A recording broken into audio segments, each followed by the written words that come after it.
Top 5 Historical Facts About People in the Blinkosphere. Number 5, Tumi13 invented the bongo drums. After playing the bongo drums while screaming developer and beat producer, Tumi13 was able to find himself in a deep trance. He was then teleported to 18th century Spanish Cuba, where he revealed his sick futuristic drums to the locals.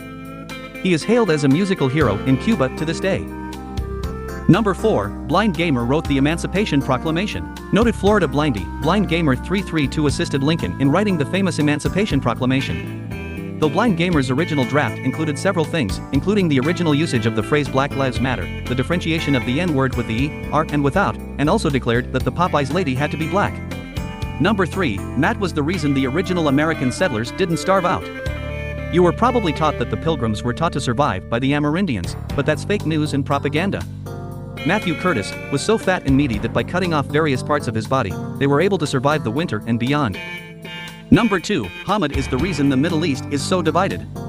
After the Great War, Hamid Kalash, who had fought in the Arab Revolt, made a plea to the British. Being of Kurdish heritage, he was worried that any greater Arab state would leave his people as second-class citizens. He lobbied the British and French to permanently divide the Middle East. To free himself of blame, he created the narrative that Britain and France divided the region in the Sykes-Picot Agreement. However, this was factually incorrect. Later on in the 1950s, he continued hard to covertly ensure the Middle East remained disunited and a series of scattered nations. Kalash now lives in Canada.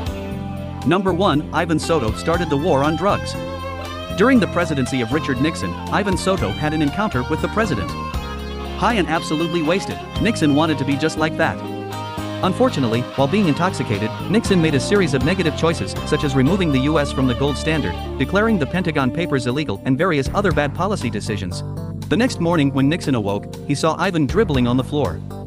He then switched on a popular radio station and heard the negative comments the US population were making about him. He then exclaimed, "I'm not a crook," and launched the war on drugs.